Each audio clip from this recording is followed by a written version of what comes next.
Hello friends. हम जैसा कि पिछले लेक्चर में master information block, system information block 1 और 2 पढ़ चुके हैं। सिस्टम इन्फॉर्मेशन ब्लॉक जैसा कि नेटवर्क का इन्फॉर्मेशन और शेड्यूलिंग इन्फॉर्मेशन कैरी कर रहा था।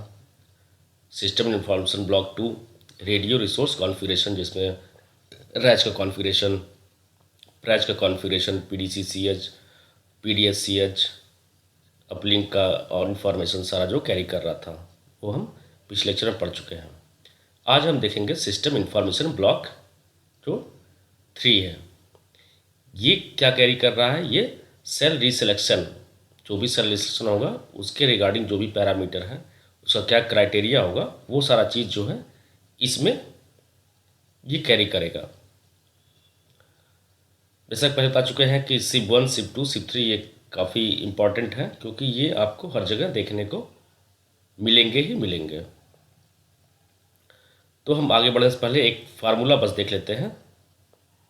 एक फार्मूला है SRX level is equal to QRX level measured, जो भी RSRP मेजर्ड हो रहा है, कितना मेजर्ड वो वैल्यू, और QRX लेवल मीन जो मेरा SIP1 में ट्रांसमिट हो रहा है, plus QRX level mean offset जो डिफाइन है, और ये अपलिंक ट्रांसमिट पावर है। ये मैक्स होगा, चाहे सेल में का डेफिनेशन है या फिर यूई में जो ऑलरेडी जो है मैक्सिमम जो कैपेबिलिटी है। इसी तरह दूसरा फार्मूला हो गया S qual is equal to Q qual measured, मतलब जो क्वालिटी RSRP जो मेजर्ड हो रही है, माइनस जो है जो डिफाइन है Q क्वाल मीन, और ये प्लस होगा Q क्वाल मीन ऑफसेट के। ये दो फार्मूला बस देख लिए। इसका थोड़ा सा आगे हम जब इस पैरामीटर का पढ़ेंगे तो थोड़ा सा समझने में आसानी हो जाएगी। तो हम शुरू करते हैं। इसमें जितने भी पैरामीटर शो कर रहे हैं वो 3 पार्ट में डिवाइड है। एक है कॉमन इन्फॉर्मेशन है सेल सिलेक्शन का। कॉमन इन्फॉर्मेशन में पहला आ रहा है क्यू हिस्टैसिस। क्यू हिस्टैसिस इसकी वैल्यू 0 से लेकर 24 dB तक आपको डिफाइन होगी। ये वैल्यू क्या कर रहा है कि ये वैल्यू जो है, जो करंट सर्विंग सेल है, जो भी उसका RSRP सेल है जो मेजर्ड कर रहा है, जो भी उसको ऑब्टेन हो रहा है, उसमें ये ऐड हो जाता है। ऐड होगा तो क्या होगा कि उसकी रैंकिंग ये बढ़ा देगा। सेल रिसिलेक्शन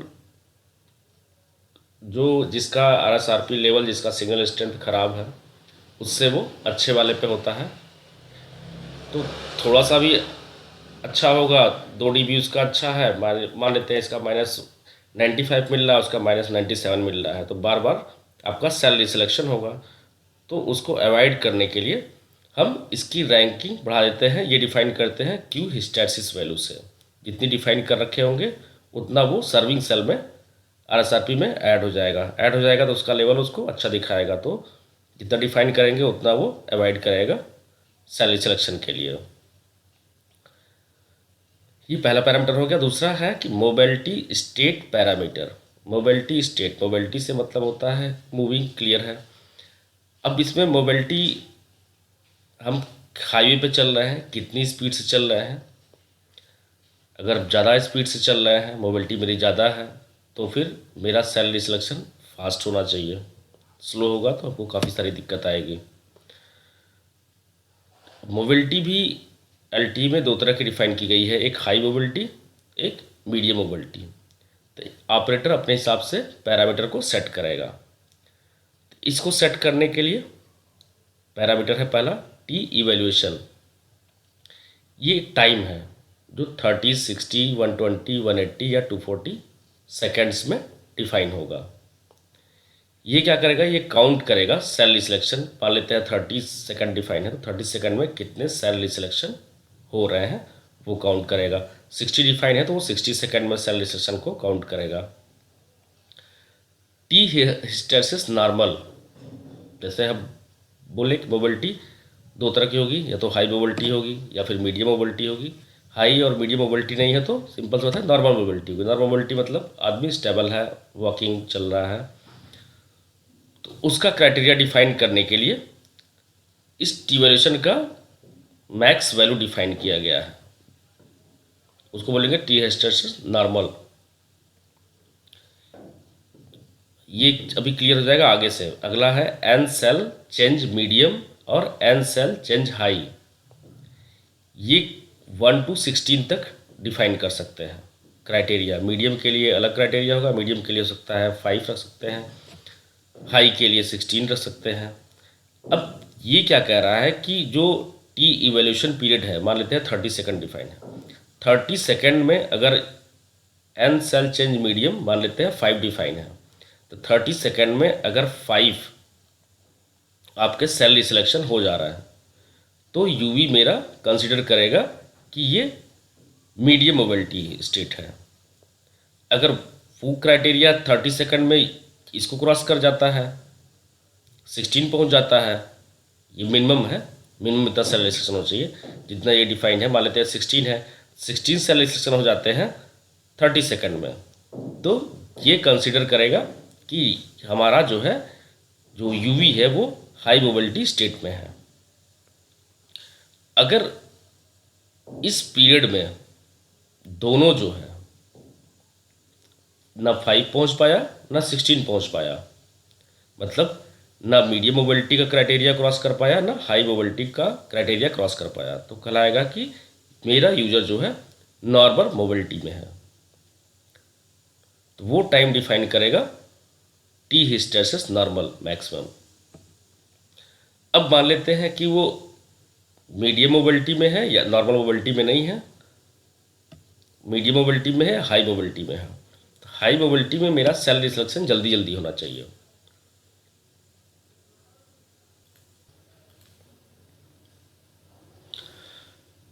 अब मान लिए कि मेरा यूवी जो है, जो यूजर है, मीडियम मोबिलिटी या फिर नॉर्मल मोबिलिटी में नहीं है, मतलब मीडियम मोबिलिटी है या फिर हाई मोबिलिटी है, दोनों में से कोई भी ऑप्शन हो सकता है। तो उस केस में मेरा सेल रिसलेक्शन जल्दी जल्दी होना चाहिए। अब जैसा कि हम देखें कि क्यू हिस्टेरेसिस जो है मेरा सर्विंग सेल का रैंकिंग बढ़ा दे रहा था कि मेरा यूवी उसी पे लैच रहे, जो सर्विंग सेल है उसी पे लैच रहेगा, सेल रिसलेक्शन मेरा थोड़ा सा डिले होगा। तो जो क्यू हिस्टेरेसिस स्केलिंग फैक्टर है, इसको देख रहे हैं कि -6, -4, -2 या 0 dB डिफाइन होगा।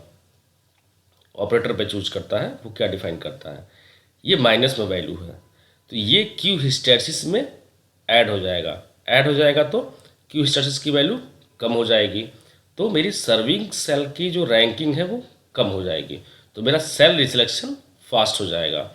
तो ये मीडियम मोबिलिटी के लिए हम अपने हिसाब से डिफाइन कर सकते हैं और हाई मोबिलिटी के लिए डिफाइन कर सकते हैं, जो भी चाहे जो है डिफाइन कर देंगे। जितना हम इस -6 करेंगे तो सेल रिसलेक्शन और फास्ट होगा, 0 रहेगा तो नॉर्मल रहेगा, जैसे रहता है वैसे रहेगा। तो ये डिपेंड करता है, तो ये क्यू हिस्टेरेसिस स्केलिंग फैक्टर का काम है। अब जो सेकंड वाली इंफॉर्मेशन है वो सेल रिफ्लेक्शन जो है वो सर्विंग फ्रीक्वेंसी का इंफॉर्मेशन बता रहा है। अब इसमें पहला पैरामीटर क्या आता है, एस नॉन इंट्रा सर्च, इसकी वैल्यू 0 से 31 होती है। ये सिग्नल्ड वैल्यू है जो मतलब हमको दिखती है, लेकिन एक्चुअल वैल्यू इसका जस्ट डबल होता है, 2 into signal value, actual value जो होगा। ये क्या कर रहा है, ये यूज हो रहा है कि यूवी हमेशा मेजरमेंट करता रहेगा नेबरिंग सेल का, तो यूवी की बैटरी जल्दी ख़त्म हो जाएगी। तो यूवी हमेशा नेबरिंग के लिए सेल रिसेशन के लिए मेजरमेंट ना करे, उसके लिए एस नॉन इंट्रा सर्च ये पैरामीटर डाला गया है कि हमेशा मेजरमेंट उसको करने की ज़रूरत नहीं है। मेजरमेंट कब करेगा, जब जो है SRX लेवल लो हो जाएगा एस नॉन इंट्रा सर्च जो पैरामीटर डिफाइन है। हम फार्मूला इसीलिए डिस्कस किए थे कि SRX लेवल ऐसे कैलकुलेट होगा, QRX level measured minus QRX level मिन प्लस QRX लेवल मिन ऑफसेट माइनस जो अपलिंक ट्रांसमिट पावर है वो। तो ये एस नॉन इंट्रा सर्च जो है कि जब भी ये SRX लेवल कम हो जाएगा वैल्यू, जो ये एस नॉन इंटरसेप्ट डिफाइन है, जो 0-31 हम कुछ भी डिफाइन कर सकते हैं, तो ये मेजरमेंट स्टार्ट कर देगा यूवी, नहीं तो मेजरमेंट नहीं करेगा। मेजरमेंट मैंडेटरी फिर नहीं रहेगा, हमेशा यूवी बिजी नहीं रहेगा। अगला पैरामीटर आता है थ्रेशोल्ड सर्विंग लो। इसकी भी वैल्यू 0 से लेकर 31 होती है। इसमें एक चीज़ है कि जो RSRP से रिगार्डिंग पैरामीटर आते हैं, जो सिग्नल वैल्यू होती है वो नॉर्मली मल्टीप्लाइड बाई 2 होती है। तो इसका भी एक्चुअल वैल्यू, जो भी वैल्यू सिग्नल वैल्यू होगा उसमें मल्टीप्लाइड बाई 2 होगा जब हम कैलकुलेट करेंगे तब। ये क्या इंडिकेट कर रहा है? ये इंडिकेट कर रहा है कि सर्विंग सेल का RSRP थ्रेशोल्ड कितना मिनिमम हो जाएगा। ये मेरा सेम फ्रीक्वेंसी के लिए, इंट्रा फ्रीक्वेंसी के लिए नहीं है। जैसे प्रायोरिटी डिफाइन होती है, 2G का है, 3G का है, उस पर सेल रिस्ट्रिक्शन होना है, तो वो कब होगा? तो वो तब होगा जब मिनिमम जो है ये जितना डिफाइन है उतना अगर ये पहुंच गया, मेरा RSRP लेवल बहुत ख़राब हो गया, तब जाके ये लो प्रायोरिटी सेल पे सेल रिस्ट्रिक्शन के लिए ट्रिगर्ड होगा। उसके पहले ये ट्रिगर्ड लो प्रायोरिटी सेल के लिए है। सेम प्रायोरिटी में तो हो सकता है, लेकिन लो प्रायोरिटी है उसके लिए ये ट्रिगर्ड नहीं होगा जब तक ये क्राइटेरिया मेरा फुलफिल नहीं होता। अगला पैरामीटर आता है सेल रिस्ट्रिक्शन प्रायोरिटी। इसमें हम जो अलग अलग टेक्नोलॉजी है, जैसे 4G है, 3G है, 2G है, ठीक ना, तो सबको हम प्रायोरिटी सेम नहीं रख सकते हैं, सबका प्रायोरिटी डिफाइन होगा। अगर हम 4G है तो 4G में प्रायोरिटी सेम रखेंगे 7, फिर 3G है, 3G को प्रायोरिटी 6 कर सकते हैं, 2G को प्रायोरिटी 5 कर सकते हैं। तो ये मैक्सिमम वैल्यू जो होती है 0 to 7 होती है। 7 वैल्यू मतलब मैक्स प्रायोरिटी और 0 वैल्यू मतलब लो प्रायोरिटी। ये डिक्रीजिंग ऑर्डर में रहेगा।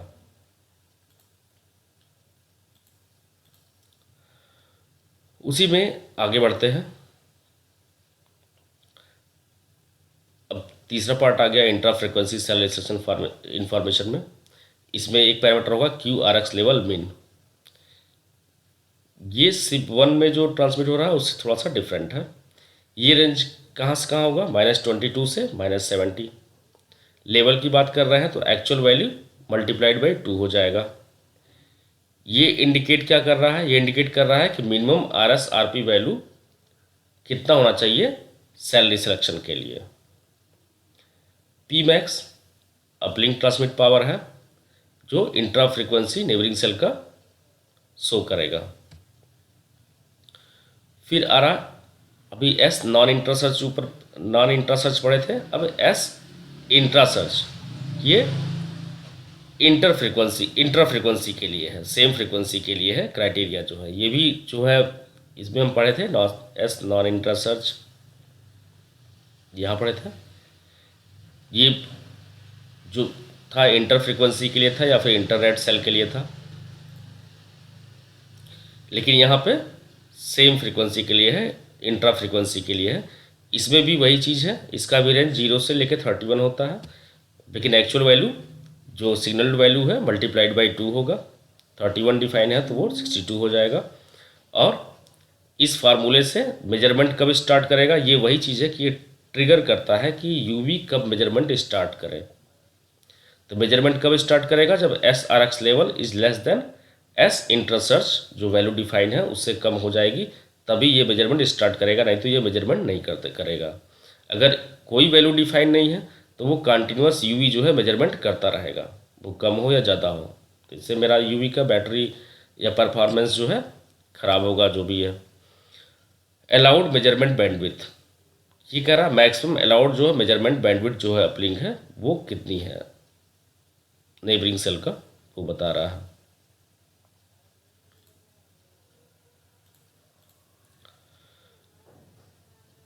आगे बढ़ते हैं। इसमें प्रेजेंस ऑफ एंटीना पोर्ट 1, ये पैरामीटर आपको शो करेगा ट्रू या फॉल्स। 0 और 1 एंटीना पोर्ट से मतलब ट्रांसमिट होता है, तो इसमें क्या होगा कि 0 तो बाय डिफ़ॉल्ट रहेगा, 1 ट्रू है मतलब दोनों पोर्ट से कैलकुलेट करेगा। RSRP वैल्यू कैलकुलेट करने के लिए एंटीना पोर्ट 0 और 1 दोनों ज़रूरी होता है। तो किससे ट्रांसमिट हो रहा है, 0 से भी हो रहा है, 1 से हो रहा है, तो उसमें थोड़ा सा RSRP वैल्यू थोड़ा सा डिफरेंस आ जाएगी। नेबर सेल कॉन्फ़िगरेशन ये प्रोवाइड क्या करेगा, ये इन्फॉर्मेशन प्रोवाइड करेगा आपका कि MBSFN जो है कौन से सब फ्रेम में एलोकेट है। नेबरिंग सेल के कौन से सब फ्रेम में MBSFN इन्फॉर्मेशन मेरा जो है एलोकेट है। टी रीसेलेक्शन यूट्रा, ये एक टाइम है, इसका टाइम 0 से 7 सेकेंड होगा। ये टाइम क्या कर रहा है, ये कह रहा है कि it is the time for triggering the cell reselection. ये टाइम है कितनी देर में जो है वो सेल रिसेलेक्शन के लिए ट्रिगर करेगा। जब मेरा सारा क्राइटेरिया सेटिस्फाई हो रहा है तो उसके बाद कितनी देर में वो सेल रिसेलेक्शन के लिए तुरंत वो ट्रिगर नहीं करेगा, बार बार वो ट्रिगर नहीं करेगा सेल रिसेलेक्शन के लिए। तो ये सेल रिसेलेक्शन ट्रिगरिंग का क्राइटेरिया है कि कितनी देर में वो ट्रिगर करेगा। इसका स्केलिंग फैक्टर है। स्केलिंग फैक्टर अगर नॉर्मल मोबिलिटी है तो फिर वो नॉर्मल करेगा, जैसे जो भी डिफाइन है उतनी देर में करेगा। लेकिन अगर मान लेते हैं कि जो भी यूजर है वो मीडियम मोबिलिटी में है, मीडियम मोबिलिटी में हमको जल्दी जल्दी सेल रिसेलेक्शन कराना है, सेल रिसेलेक्शन कराना है, तो इसके लिए स्केलिंग फैक्टर डिफाइन है। मीडियम के लिए 0.25, 0.50, 0.75 और 1 डिफाइन है। इसी तरह हाई के लिए भी वही डिफाइन है। इसमें से कोई वैल्यू हम चूज कर सकते हैं, दोनों के लिए ऑपरेटर अपना चूज करेगा। ये वैल्यू क्या होती है कि इस टाइम में मल्टीप्लाई होती है। जैसे अगर हम यहाँ पे मान लेते हैं कि हम 1 सेकेंड डिफाइन कर रखे हैं कि 1 सेकेंड में ट्रिगर करना है सेल रिसेलेक्शन के लिए, अगर मेरा सारा क्राइटेरिया फुलफिल कर रहा है तो इसके प्रीवियस वाला क्राइटेरिया फुलफिल कर रहा है तो 1 सेकेंड में ट्रिगर करना है, लेकिन मीडियम मोबिलिटी में है। और अगर हम 0.50 डिफाइन कर दे रहे हैं तो 0.5 × 1 फिर 0.5 हो जाएगा, तो मतलब 0.5 मिली सेकेंड में वो ट्रिगर करेगा। हाई मोबिलिटी के लिए 0.25 अगर डिफाइन है तो मतलब वो 0.25 मिली सेकेंड में 1 से मल्टीप्लाई कर देंगे तो फिर वो करेगा। ये मल्टीप्लाई होती है, ये वैल्यू जो है जो स्केलिंग फैक्टर है, ये टी रिसेलेक्शन यूट्रा जो टाइमिंग है इसमें मल्टीप्लाई होती है। अब ये जो इन्फॉर्मेशन आ रही है ये रिलीज 8 में नहीं थी, रिलीज 9 जो आई जो है 3GPP का, उसमें ये कुछ एडिशनल इन्फॉर्मेशन ऐड हो गई। इसमें है एस इंट्रा सर्च पी, ये जस्ट लाइक है एस इंट्रा सर्च जो हम पहले भी पढ़े हैं। इसकी भी वैल्यू 0 से 31 होगी, एक्चुअल वैल्यू 2 × सिग्नल वैल्यू होगी। सेम वही चीज़ होगा, ये भी ट्रिगर करेगा मेजरमेंट के लिए। जब ये क्राइटेरिया फुलफिल होगा तो वो मेजरमेंट के लिए ट्रिगर करेगा। एस इंट्रा सर्च क्यू ये पहले नहीं था, इसकी भी वैल्यू 0 to 31 होगी। क्योंकि ये क्वालिटी से बेस है RSRQ, तो ये एक्चुअल वैल्यू जो होगी इसकी वो सेम होगी सिग्नल वैल्यू के। फिर इसी तरह S non intra search P, ये सेम है जैसे पहले प्रीवियस में था रिलीज 8 में। एस नॉन इंट्रा सर्च, इसकी वैल्यू भी 0 से 31 होगी, ये RSRP से बेस्ड है, तो इसकी भी एक्चुअल वैल्यू 2 × सिग्नल वैल्यू होगी। नॉन इंट्रा सर्च में मेजरमेंट कब करेगा, जब ये क्राइटेरिया फुलफिल करेगा। फिर S non intra search Q, इसकी भी वैल्यू 0 से 31 होगी और एक्चुअल वैल्यू सेम होगी क्योंकि ये RSRQ से रिलेटेड है। ये भी मेजरमेंट के लिए ट्रिगर कब करेगा, जब ये नॉन इंट्रा मतलब इंटर फ्रीक्वेंसी के लिए है। जब ये क्राइटेरिया फुलफिल होगा मेरा XRX लेवल जो है जैसे ही लेस होगा, SRX क्वाल जो है जब लेस होगा S non intra search Q से। ऊपर फॉर्मूला पढ़ाए थे, XRX क्वाल था और XRX लेवल था। फिर क्यू क्वाल मिन डिफाइन होता है, इसकी रेंज जो होती है -3 से 34 होती है, -34। ये क्या है, ये मिनिमम RSRQ थ्रेशोल्ड वैल्यू है फॉर सेल रिसेक्शन के लिए। ये सेम की बात कर रहा है, सेम प्रायोरिटी की बात कर रहा है। थ्रेशोल्ड सर्विंग लो क्यू, इसकी वैल्यू 0 से 31 होती है। जो RSRQ की बात कर रहा है तो सेम रहेगा, actual value equal to signal value. ये क्या कह रहा है कि लो प्रायोरिटी सेल पे जब सेल रिसेलेक्शन होगा, ये उसका क्राइटेरिया को बोलता है कि जब सर्विंग सेल का RS/RQ लेवल इससे नीचे जाएगा, जो ये थ्रेशोल्ड डिफाइन किया हुआ है, तब मेरा सेल रिसिलेक्शन के लिए वो ट्रिगर करेगा, तभी सेल रिसिलेक्शन होगा दूसरे पे, लो प्रायोरिटी सेल पे। सेम प्रायोरिटी के लिए ये चीज़ नहीं है, थ्रेशोल्ड सर्विंग लो क्यू, और ऊपर थ्रेशोल्ड सर्विंग लो और एक पैरामीटर आया था, उसमें भी सेम था कि वो लो प्रायोरिटी सेल के लिए ही जो है डिफाइन थे।